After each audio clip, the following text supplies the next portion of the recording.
Hi, welkom by vanaand se program Fokus. Ek is Pieter Kloete en saam met my in die ateljee vanaand is Prof Koos Malan. Hy is 'n genoot by Sakeliga en dan telefonies Jaco Kleinhans, hoof van internasionale skakeling by Solidariteit. Welkom Jaco. Jaco, ek dink ons Ja, begin goeienaand. sommer by die G20, alhoewel ek dink nie meer dit is die G20 nie. Ek dink Pretoria FM se nuusweek het dit nogal baie goed die afgelope naweek opgesom met sy hoof ehm uh titel wat sê G20, G19, G18. En ek dink ons trek nou al by amper by G15 as ek dit nie reg het nie, Jaco. Dis heeltemal korrek. Nee, jy's heeltemal korrek. Daar's nou 5 staatshoofde wat nie dit gaan bywoon van die G20 lidlande nie. Dit is natuurlik die twee grootste ekonomieë in die wêreld se staatshoofde, Donald Trump van Amerika en Xi Jinping van China. En dan natuurlik ook baie interessant genoeg uit Suid-Amerika, Argentinië se president Javier Milei wat homself naby aan Amerika plaas, die president van Mexico, Claudia Sheinbaum, wat wesenlike uitdagings in haar land het, groot betogings teen bendegeweld en 'n verswakkende ekonomie in Suid-Amerika ook op hierdie stadium baie ernstig nodig. Sy gaan verseker nie haar eie reputasie op die spel plaas deur 'n G20 beraad in Suid-Afrika by te woon wat deur die Amerikaanse president afgeskiet word nie. En dan natuurlik Vladimir Putin wat ons nou altyd geweet het dit nie sou bywoon nie.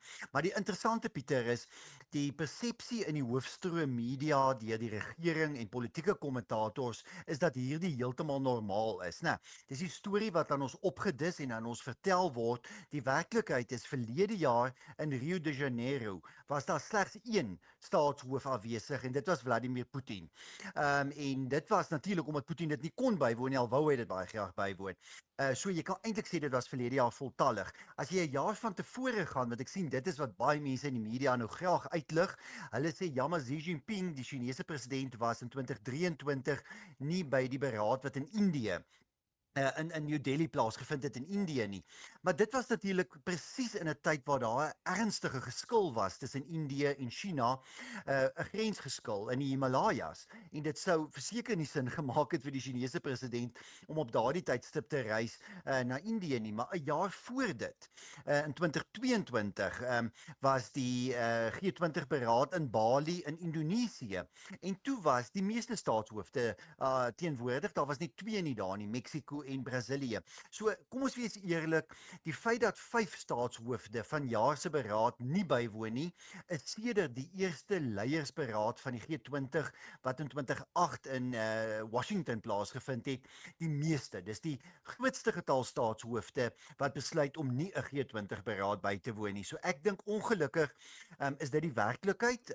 Al sou ons almal graag wou sien dat hier 'n G20 beraad plaasvind wat ekonomies tot voordeel van Suid-Afrika strek, het die ANC met sy onverskillige buitelandse beleid wat insluit sy vriendskappe met Iran, sy saak teen Israel by die internasionale geregshof, sy vervreemding van president Donald Trump in Amerika veroorsaak dat dit vir te veel leiers 'n risiko is om vir jaar na Suid-Afrika te kom. Jaco, dink jy dat daar nog leiers is of staatshoofde wat nie gaan kom nie, moontlik Japan? Ja, dis 'n groot vraag natuurlik, né? Kyk, ons hoor baie min tans van Japan. Tentatief is bevestig dat Sanae Takaichi, die eerste minister van Japan, dit sal bywoon.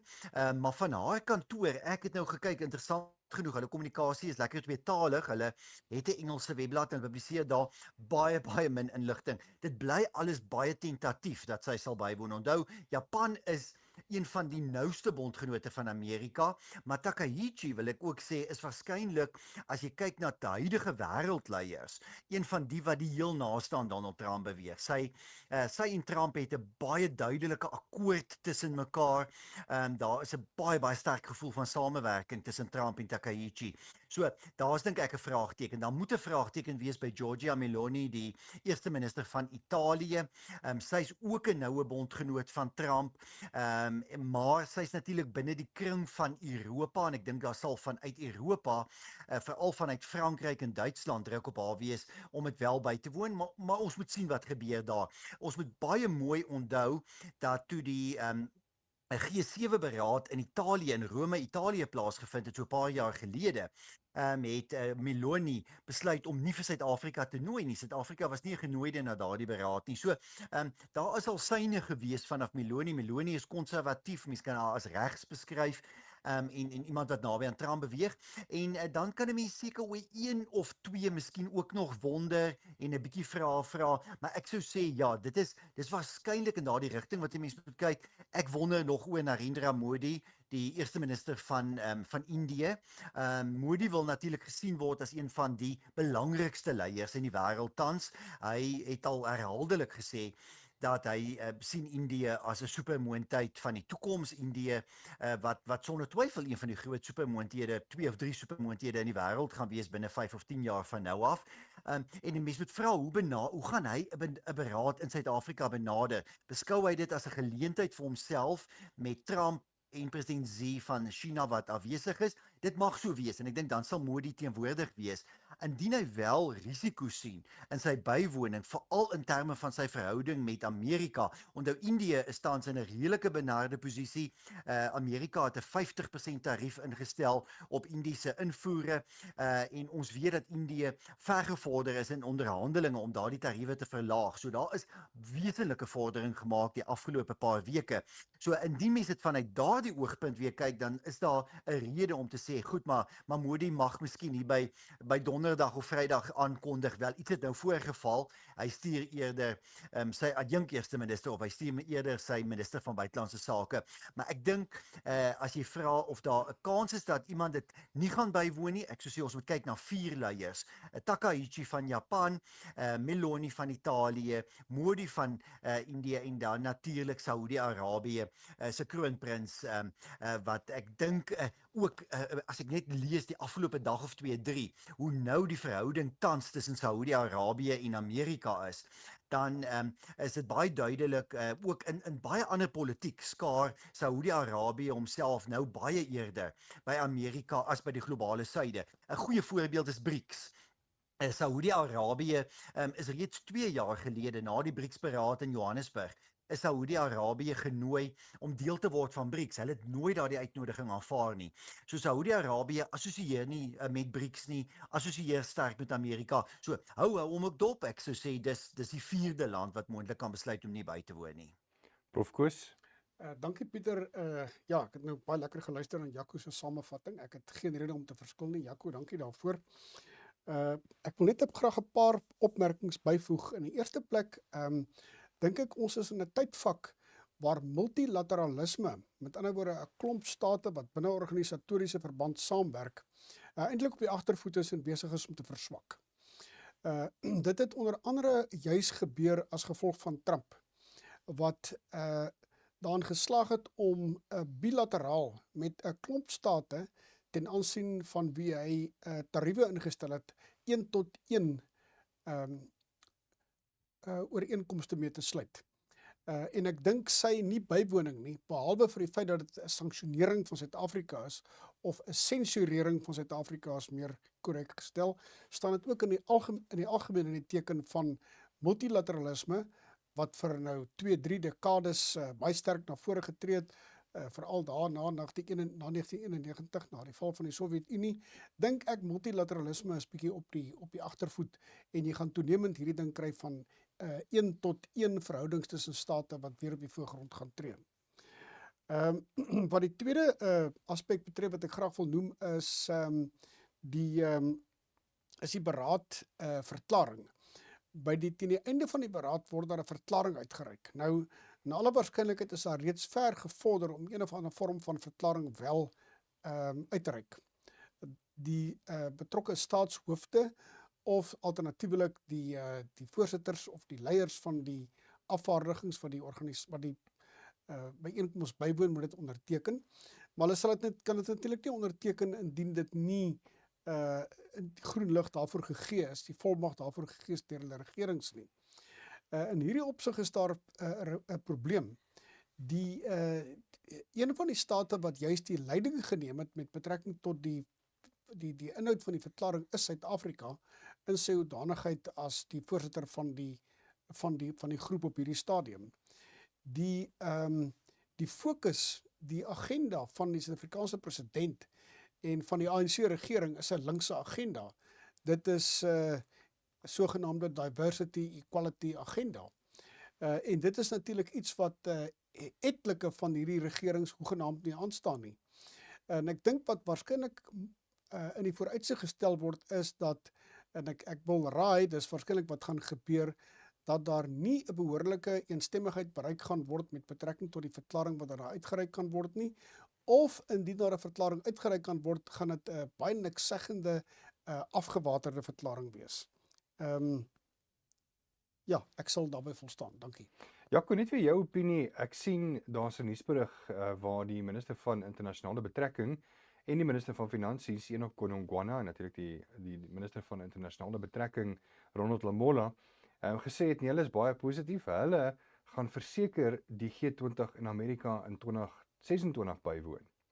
Is hulle optimisties? Gaan hulle iets reg kry? Hulle het visums nodig, Pieter. Jy het 'n Amerikaanse regering nodig wat vir jou 'n visum uitreik. Kyk, ja, tegnies kan hulle dit natuurlik bywoon, want want Suid-Afrika is nog 'n G20 land. Suid-Afrika is nie uitgeskop uit die G20 nie. So Suid-Afrika is nie 'n spesiale uitgenodigde nie. Mense moet verstaan hoe werk die G20. Daar is die groep van 20 lande en dan is daar die Europese Unie en die Afrika Unie wat standaard dis deel uitmaak van 'n soort van sittingsreg het en deel uitmaak van die G20 en hulle woon elke jaar, hulle het 'n standaard uitnodiging om dit by te woon en dan kan die gasheerland wat dan nou die voorsitterskap het van die G20 kan ander lande ook uitnooi, ander lande se staatshoofde ook nooi om die beraad by te woon en dit wissel 'n bietjie. Dis dan nou gewoonlik lande wat nou nie onder daai G20 tel nie, tipies Europese lande bietjie in Asië en Midde-Ooste, soms uit Suid-Amerika wat dan ekstra genooi word en daar kan jy 'n bietjie jou wil gebruik. Indien president Donald Trump volgende jaar Suid-Afrika nie wil nooi nie, dan sal hy op 'n tegniese punt dit moet doen. Want Suid-Afrika is nie 'n spesiaal uitgenodigde gas nie. Suid-Afrika is deel van die standaardlys.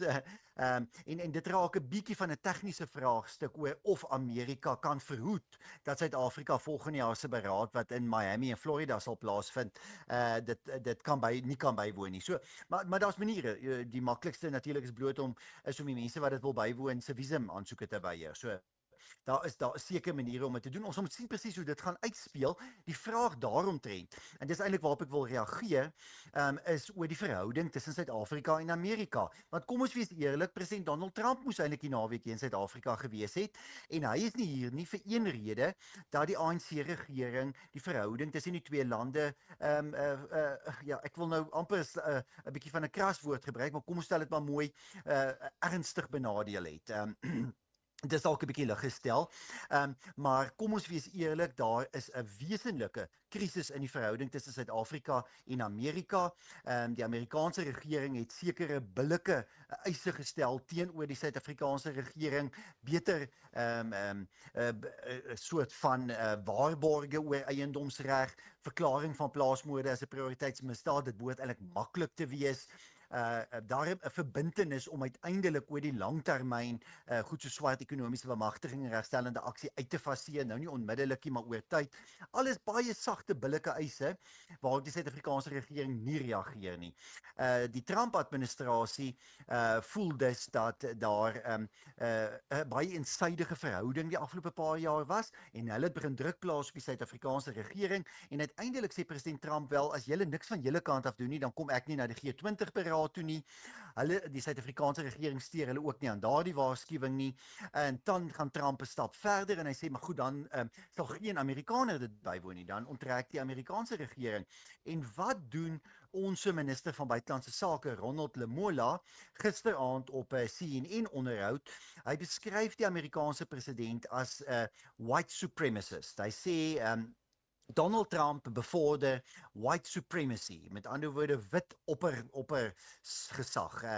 Daardie hele soort van gekke samensweringsteorie wat daar dikwels oor Amerika vanuit linkse kringe is. Nou dit is vernietigend in hierdie verhouding tussen Suid-Afrika en Amerika. Ek het vanmiddag gepraat met mense in die Amerikaanse regering. Ek het met iemand gepraat op my foon uit die Withuis en iemand in die State Department en jy kan dink wat die soort van gevoel oor hierdie Suid-Afrikaanse regering vanmiddag, dis natuurlik oggend in Amerika, daar in Washington is, nadat die topdiplomaat van Suid-Afrika, Ronald Lamola, in 'n televisieonderhoud op Amerikaanse televisie op 'n Sondag aand die Amerikaanse regering van white supremacy beskuldig.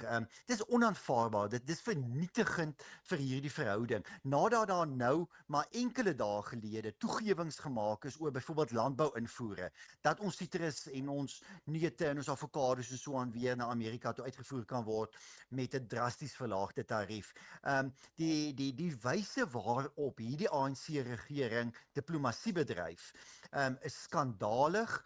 Dis ideologies gedrewe, dit is vanuit 'n haat vir die Weste, maar uiteindelik uiters vernietigend vir Suid-Afrika. En dit is hoekom 5 staatshoofde die naweek nie by die G20 beraad gaan wees nie. Dit is hoekom die Amerikaners gaan sê, maar goed, dan gaan ons wat ook al nodig is doen om te doen sodat julle nie volgende jaar se beraad kan bywoon nie. En dan gaan ons waarskynlik volgende jaar hierdie tyd hier op Pretoria FM weer met mekaar praat en sê daar's steeds nie 'n handelsooreenkoms tussen Suid-Afrika en Amerika nie. Die regering, president Ramaphosa, Lamola, Pakstau, die minister van Handel en Nywerheid, hulle beloof nou al vir maande van hierdie handelsooreenkoms wat enige dag geteken gaan word. Nee, dis net die laaste woordjies wat uitgesorteer word.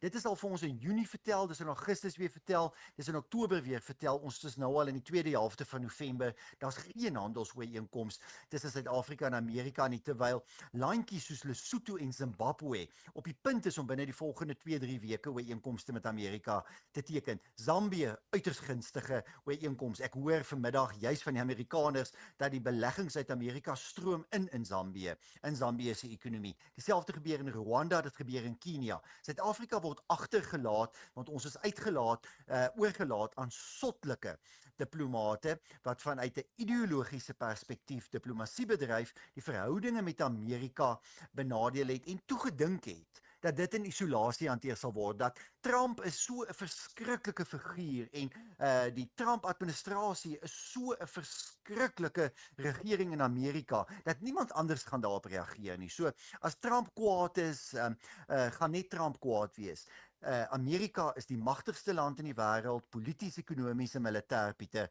En die werklikheid is dat as Amerika kwaad is vir 'n land, dan kyk ander lande en sê, goed, nou moet ons versigtig wees. Ek is bekommerd dat al hoe meer lande begin sê, gits, ons moet 'n bietjie versigtig wees oor Suid-Afrika. Die probleem is uiteindelik betaal ons almal die prys daarvoor. En Prof Koos, het hier nog so laaste Ja, paar net die een kwessie wat nou laastens aangeroer is voor ons pouse geneem het. En dit is die optrede van Ronald Lamola.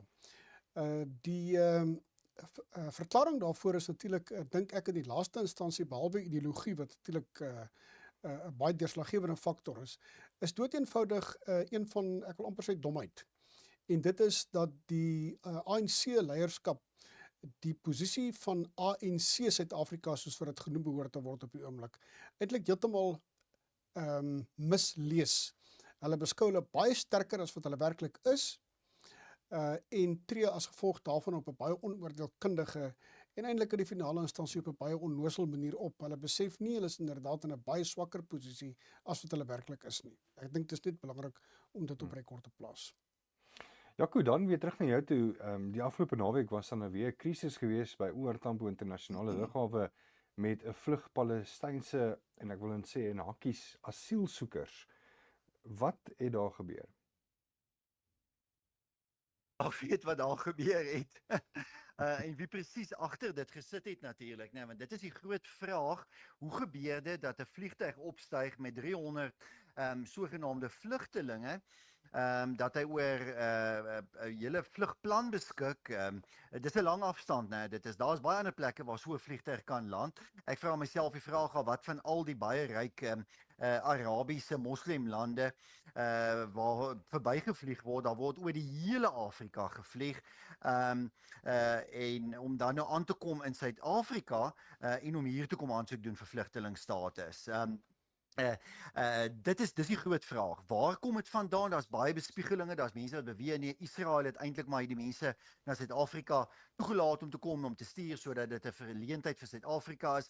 Ander sê weer dit is groepe wat natuurlik hierby betrokke is, soos Gift of the Givers en hulle hoof Suleiman wat dit alles eintlik beplan, wat natuurlik 'n groot ondersteuner van die Palestynë en selfs al van Hamas was. Daar's ernstige vrae, maar daar's baie bespiegelings.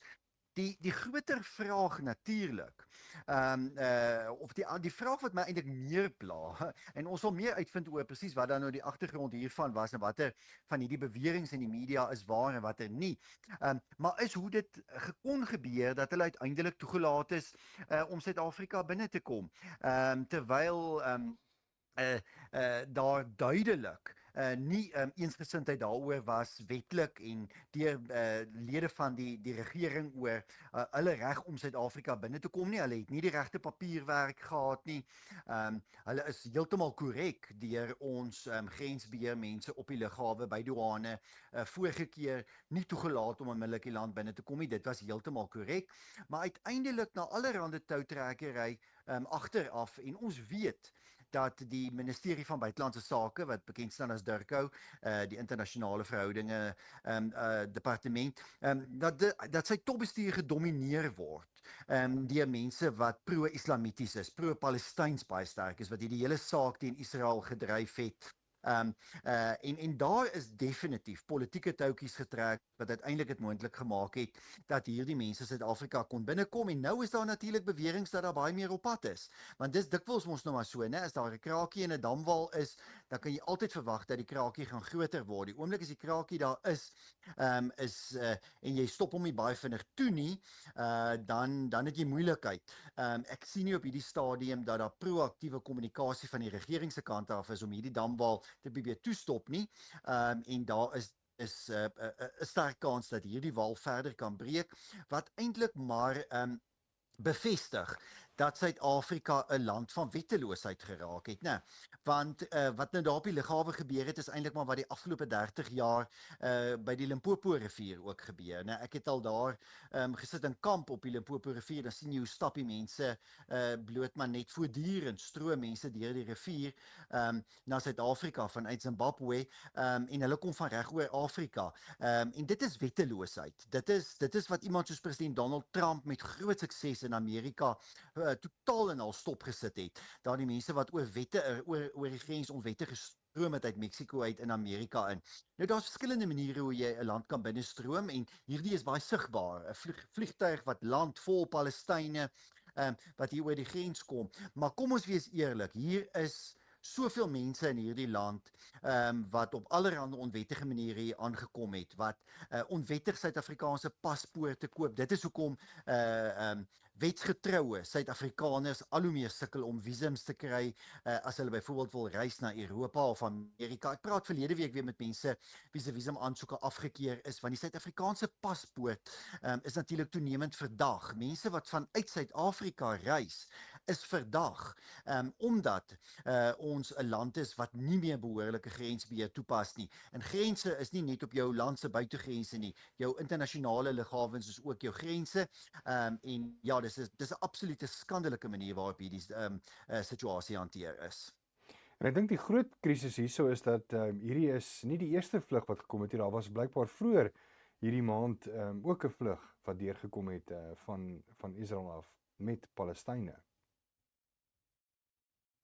Ek weet nie of Prof Koos wil... Inderdaad, dit was klaarblijkelijk die tweede een. Ek dink dit strook juist met die getalle wat Jaco eerste genoem het in sy antwoord. Pieter, ek sal graag die volgende, ek dink so 5 opmerkings wat ek wil maak. In die eerste plek is daar definitief aanduidings dat die Israelse regering moontlik hier agter sit. Onmiddellik wil ek sê, dis natuurlik bespiegeling. Maar ons weet dat die Israelse regering glad nie sal omgee om van Palestynë ontslae te raak nie. Maar tegelijkertijd is het natuurlijk so dat die Israelse regering baie graag verleentheid sal veroorsaak vir die ANC-regering. Die Israelse regering het besonder baie builtjies te slyp met die Suid-Afrikaanse regering en wat presies die bultjie sal behels, weet ons nie, maar hierdie mag moontlik een wees. Ek dink daar kom nog baie ander. Maar ek dink mense moet dit onder andere in daai lig sien. In die tweede plek veroorsaak die ding natuurlik geweldige verleentheid vir die ANC. Hulle weet werklik nie om hierdie aangeleentheid te hanteer nie, en wat natuurlik daarbey aansluit, is dat hulle sit met 'n Suid-Afrikaanse publiek wat baie ernstig oor hierdie kwessie verdeeld is. Dit sluit nie net mense in wat pro-Israel is nie, maar dit sluit onder andere doeteenvoudig die plaaslike burgery in, wat baie ernstige kant is teen enige mense wat die land binnekom, om verder te kom aanspraak maak hierso op plaaslike vermoëns, plaaslike produkte, plaaslike vermoëns wat die staat kan bied en so aan. So jy skep eintlik 'n bykomende binnelandse produk wat die ANC self moet hanteer as regering, en wat hy natuurlik baie nouliks kan hanteer. Die volgende kwessie wat mens natuurlik moet opper is dit, is klaarblyklik kom hierdie ding uit die bloute. En ek bedoel nie uit die lug nie, natuurlik kom uit die lug, maar meer as dit, het die Suid-Afrikaanse regering nie intelligensie nie, is daar nie 'n inligtingstelsel wat vir hulle kon waarsku, maar luister, hierdie probleem is inderdaad fisies en anders gesproke op pad nie. So dit vertel vir jou iets van die gebrekkige intelligensie waaroor die staat op hierdie stadium beskik. En natuurlik laastens, wat ook aansluit by die kwessie van die verleentheid vir die Suid-Afrikaanse regering, is dit, Suid-Afrika het mos nou die hofsaak aan die gang by die internasionale geregshof teen Israel. Indien die bekommernis oor die Palestynë werklik so bona fide is, dan moet die Suid-Afrikaanse regering, die ANC by name, as deel van die Suid-Afrikaanse regering, tog seker die mense met oop arms ontvang, en behoort hy nie een of ander voorbehoud aan die dag te lê met betrekking tot die ontvangs nie. So dit skep werklikbaar 'n baie ernstige probleem vir die ANC regering, en mag toon ook in vergelyking met die hofsaak wat hy het, dat hy inderdaad ook met betrekking tot die hofsaak allerminst bona fide is, as hy byvoorbeeld van hierdie mense nie wil aanvaar nie, wat hy baie moeilik kan aanvaar. Prof, dan net so op 'n ander onderwerp, daar was in rapport die afgelope naweek 'n artikel wat baie optimisties is oor Suid-Afrika, dat dinge begin nou weer goed lyk vir Suid-Afrika. Stem jy saam? Ja, daar is bepaalde gunstige tekens. Daar's geen kwessie daaroor nie. Waarna jy verwys, Pieter, is klaarblyklik die toespraak van Adrian Enthoven, wat die groot basis onder andere van Hollard Versekering en etlike ander groot korporasies ook. Hy het 'n toespraak by Stellenbosch gehou, wat groot opslag gemaak het in etlike tydskrifte en koerante, en onder andere waaroor gister in rapport baie breedvoerig berig is. Nou, meneer Enthoven het breedvoerig gepraat oor die kwessie, en gesê, luister, tot in 2013 was die ontwikkelings in Suid-Afrika betreklik gunstig. Daar was 'n toename in die bruto binnelandse produk, daar was 'n toename spesifiek in die bruto binnelandse produk per capita, per kop, met ander woorde. Daar was in etlike opsigte, was daar betreklik goeie vordering gemaak, aldesom. En hy het bepaalde syfers om het aan te toon. Maar vanaf 2013, en die ding het natuurlik al 'n aanloop gehad, maar dit het baie duidelik uitgeslaan in die syfers, tot 2024, verlede jaar, toe die nuwe regering op bewind gekom het, tot op daai stadium was daar vir die 10-11 jaar tydperk 'n dramatiese agteruitgang gewees. Nou, en dan toon hy dit ook aan met verwysing na 'n aantal syfers. Volgens hom het die syfers die afgelope tyd gedraai. Hy het byvoorbeeld verwys na die belangrike ding van Eskom wat die probleem van beerdkrag opgelos het, waaroor hy natuurlik wat my betref nie heeltemal korrek is nie. Die hele kwessie van beerdkrag, die krisis met betrekking tot kragvoorsiening, is doeteenvoudig opgelos deur privaat kragontwikkeling, kraggenerering en natuurlik ook kragverspreiding. En dan verwys hy byvoorbeeld ook na die kwessie van die logistieke probleme wat ten dele opgelos word, wat ten minste in die proses is om opgelos te word. Byvoorbeeld dat die vrag wat per spoor vervoer word, het in vergelyking met 2023, toe dit 'n laagtepunt bereik het sedert verlede jaar weer 'n bietjie verhoog. Die wagtyd by die hawens is baie minder as wat dit was. So daar is volgens hom 'n verbetering. Maar dan, wat baie opvallend is die volgende. Hy sê, kyk, ons het 'n probleem met georganiseerde misdaad. En ons het 'n probleem met die moeilikheid wat in die polisie is. En sê, dit is waarskynlik ernstiger Dis 'n vorm van staatskaping wat waarskynlik ernstig is as die staatskapingssyndroom wat ondersoek is deur die Zondo-kommissie. Maar hy sê hy wil nie daaroor praat nie. Hy sê dit eintlik uitdruklik, hy wil nie daaroor praat nie. En dan sê hy wel dan sou ook die probleem van 'n deprofessionalisering van die staatsdiens wat ons almal weet en 'n munisipale regering wat eintlik in 'n beduidende mate in duie gestort het. Maar hy wil ook nie daaroor praat nie. Nou, my kommentaar daarop is die volgende. In die eerste plek, daar is 'n aantal tekens wat gunstig is, sonder enige twyfel. Ek verwelkom dit. Ook byvoorbeeld die Reserwebank se verandering van die inflasieteikens ensovoorts. Dis gunstige tekens. Dit wat Enthoven noem van verbetering in kragopwekking en die logistieke probleme wat ten dele begin om opgelos te word, dit is ook 'n goeie teken. Ek is bly daaroor. Dit is onder andere tot die voordeel van die publiek in die geheel, maar ook tot die voordeel van die Afrikaner middelklas in besonder. Maar dan moet ons net kyk waar kom dit vandaan. Dit is die interessante ding. Eintlik volgens sy eie getuienis, alhoewel hy dit nie in soveel woorde noem nie, is die verbetering met betrekking tot kragopwekking, die verbetering in die logistieke sfeer, is al twee vanweë die feit dat die regering in 'n sekere sin teruggetree het. Lisensievoorwaardes met betrekking tot privaat kragopwekking heeltemal opgehef het.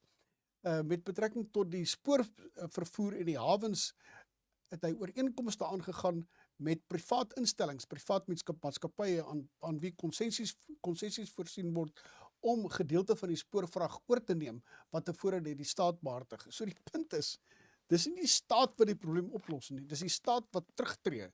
Dis die ANC wat as dit ware sy regeer vermoë, omdat hy minder het, erken hy dit is minder en hy dra dit as dit ware oor aan privaat instellings. Dit is wat gebeur het. Terwyl op daardie gebiede waar die staat nog heg betrokke is en eintlik 'n monopolie uitoefen, soos met betrekking tot misdaadbekamping, gaan dinge net al hoe verder ten gronde. Dieselfde geld natuurlik met betrekking tot die staatsdiens en met betrekking tot munisipale bestuur. So die antwoord by implikasie dus van wat Enthoven sê, is dit wat ons al oor jare bepleit.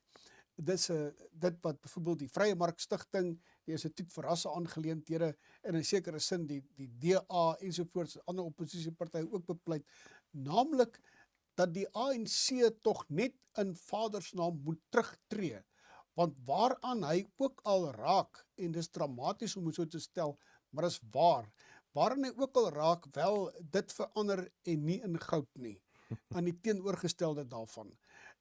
Die punt is dus, dat in sy hele toespraak, daaruit blyk inderdaad dat die oplossing is dat 'n verswakte staat na vore moet tree, of ek moet eintlik sê dat 'n verswakte staat moet terugtreë, en dat die private sektor, die burgerlike sektor, georganiseerde gemeenskappe, nie regeringsorganisasie al hoe meer verantwoordelikhede moet aanvaar. Dit is klaarblyklik die antwoord.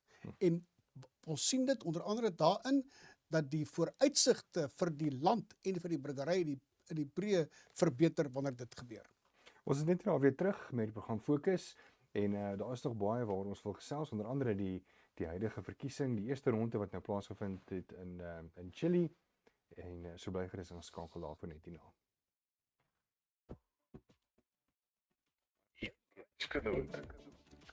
goed gesê. Pretoria FM. Wat is nogal interessant. Die Tulane Ekolandgoed is 'n Bosveld leefstylontwikkeling naby Kuduskop tussen Brits en Tabazimbi in die Waterberg distrik. Vir 'n beperkte tyd word enkele eiendomme van tussen 1 en 2 hektaar beskikbaar gestel teen 'n spesiale prys van R350.000 per voltitel per speel. Moenie hierdie wonderlike geleentheid laat verbygaan nie. Vir meer besonderhede skakel gerus vir Andri Smit by 083 626 4970. Andri Smit by 083 626 4970. By Brits Auto verwelkom ons almal met 'n glimlag. Boeta droom oor 'n nuwe Honda motorfiets en Sissie skryf matriek, so sy soek natuurlik 'n gebruikte motor. Van Ford GWM, Nissan, Hyundai, JAC, verskeie motorfietsse en nog vele meer gebruikte voertuie. Kom geniet 'n koppie boeretroos terwyl ons span seker maak dat jou motor gereed is vir die lang pad hierdie Desember vakansie. Besoek britsauto.biz of skakel 012 252 3333. Brits Auto, waar gasvry nog regtig iets beteken. As hopeloos te laat en die gassilinder is leeg. Wat nou? Ja. JPG Gaskolonnade is die antwoord. Hulle is weekdae oop tot 7 namiddag, Saterdag tot 6 namiddag, Sondag tot 4 namiddag en vakansiedae tot 5 namiddag. JPG Gas lewer boonop gratis af tydens besigheidsure. JPG Gas is 'n gelisensieerde betroubare LP gasverskaffer wat ook huishoudelike gasinstallasies doen. Besoek epggas.co.za vir meer besonderhede.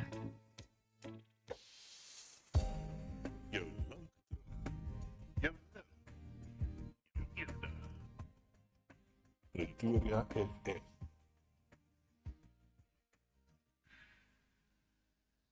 Chili is daar so. Welkom terug by die program Fokus. Ons het 'n bietjie gesels net voor die breek oor winde van verandering na aanleiding van 'n artikel in Rapport. Maar nou geskryf ons bietjie internasionaal en dit was die eerste ronde gewees van die Chili verkiesing. Jaco, dinge lyk nogal redelik 50-50% op hierdie stadium. Nie heeltemal nie. En ek sal nou verduidelik hoekom ek nie so dink nie, Pieter, maar ja, jy praat van winde van verandering en ons kan gerus die winde van verandering in Suid-Amerika dophou, waar sosialisme misluk het. Kyk, as jy nou 'n kontinent wil hê waar jy die eksperiment van sosialisme waar dit getoets is die afgelope dekades, dan is dit Suid-Amerika. Ons weet hoe dit in Argentinië misluk het en hoe dit gelei het tot die verkiesing van Javier Milei, die regse president van Argentinië. Ons weet wat in Bolivia gebeur het met hulle eksperiment. Hulle het ondanks 'n regse regering gekry en nou ja, Chili by uitstek 'n voorbeeld daarvan. 4 jaar gelede is 'n sosialis, die 36-jarige Gabriel Boric, verkies as president van Chili, die jongste president ooit in die geskiedenis van Chili. Iemand wat gespreek het tot al die jong mense en almal se behoeftes en alles aan almal beloof het. Uitgesproke sosialis, hy het beloof om allerhande geld te spandeer wat daar nie was nie.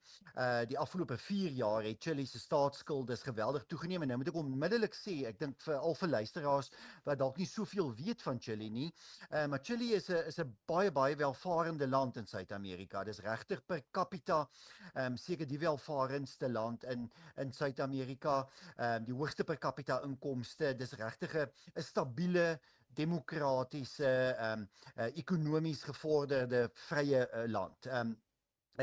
As jy weer eens 4 jaar gelede gaan, toe Boric president geword het, was 2% van Chili se bevolking mense met 'n immigrante agtergrond. Dit het in 4 jaar gestyg na 10%, van 2% na 10%. Mense uit Venezuela het ingestroom, veral deur die noorde. Daar is 'n geweldige toename in misdaad. Daar was 'n insident 2 weke voor hierdie verkiesing, of 'n week of 2 weke voor hierdie verkiesing, waar 'n jong skoolmeisie vermoor is deur 'n onwettige immigrant. En dit was die temas van die verkiesing. Chili se ekonomie verkeer in 'n krisis, daar's reeds 'n staatsskuld oor die maatskaplike programme wat die huidige president aangekondig het. En ja, sy sosialisme het die land in so 'n groot krisis gedompel, dat hy nou op 39-jarige ouderdom besluit het, hy gaan maar eerder nie staan vir nog 'n termyn as president van Chili nie, want hy sou nie verkies word nie. So die eerste ronde van die presidentsverkiesing het gister plaasgevind. Daar was een linkse kandidaat, 'n sosialis, wat 27% van die stemme gekry het, en dan het 'n hele aantal regse kandidaate saam 70% van die stemme op hulle verenig. En die sterkste kandidaat daar is José Antonio Cast. Hy sal dan nou teen sy linkse opponent staan in Desember, middel Desember in die finale ronde, en ek dink die peilings wys dit vir ons dat Cast gemaklik verkies sal word. Daar's eintlik nie eers in Chili twyfel daaroor nie, dat hy sal, as daar nie een of ander groot skandaal uitkom nie en daar gebeur nie iets baie snaaks nie, dan sal José Cast verkies word as 'n redelike regse president vir Chili. Hy het verlede jaar homself baie sterk uitgespreek ten gunste van Donald Trump. Hy beskou homself as 'n bondgenoot van Trump. En dis interessant wat besig is om in Suid-Amerika te gebeur. Argentinië, Chili, Bolivia, waarskynlik binnekort Peru waar daar ook 'n verkiesing gaan plaasvind, nog een of twee ander lande ook, is duidelik besig om na regs te beweeg en 'n sterk bondgenootskap te smee met die Trump-administrasie in Amerika. So dis 'n interessante verskywing wat ons gerus maar nog verder kan dophou. Dankie Jaco. Prof Koos. Ja, net kortliks die stryd tussen links en regs en dan ook die stryd tussen 'n beskawingsgefokuste politiek aan die een kant, noem dit nou maar 'n westers beskawingsgefokuste politiek aan die een kant, waarvan daar 'n onderstroming in 'n sekere sin is, alhoewel dit nie openlik betuig word nie, ook in Chili. Dit aan die een kant teenoor 'n linkse politiek aan die ander kant is besig om homself eintlik wêreldwyd te voltrek en interessant genoeg natuurlik ook in dan nou in Suid-Amerika. Wat ook opvallend is dat die invloed van die Verenigde State onder Trump is sonder enige twyfel besig om deur te suurdeeg. Die groot vooruitsig natuurlik op die verkiesing ook, sover ek weet, aanstaande jaar in Brasilië, wat noem dit nou maar die groot moondtyd in Suid-Amerika is. Die kom natuurlik ook in die gedrang en indien die Chileense verkiesing op so 'n wyse uitwerk soos wat al die aanduidings op dui op hierdie stadium dat dit wel so sal wees en die regse kandidaat met 'n beduidende meerderheid wen en die aanduidings is dat dit inderdaad so sal wees van die ander kandidaate het reeds hulle steun aan hom toegesê, dan gaan dit na alle waarskynlikheid ook uiteindelik op Brasilië invloed uitoefen. In teenstelling met Venezuela wat skynbaar besig is om sy weermag voor te berei in afwagting van moontlike sterker optrede wat kan kom van die Verenigde State af. So dis die twee tendense as dit ware, die skerp linkse tendens wat jy nou kry in Venezuela waarskynlik op sy sterkste teenoor die sterk regterkant tendens in Chili. Dankie prof. Nou, dis al waarvan ons tyd het vanaand. Die program fokus om my gaste vanaand, Jaco Kleinhans, hoof van internasionale skakeling by Solidariteit en prof Koos Malang, 'n genoot by Sakeliga. Jy kan hierdie potsending môre of oormôre weer op Pretoria FM se YouTube kanaal kan gaan luister. Dankie ook aan Dian wat vir ons die tegniese ateljee gedoen het en natuurlik ook vir Pinaar Logner wat die ateljee beman het. Tot volgende week.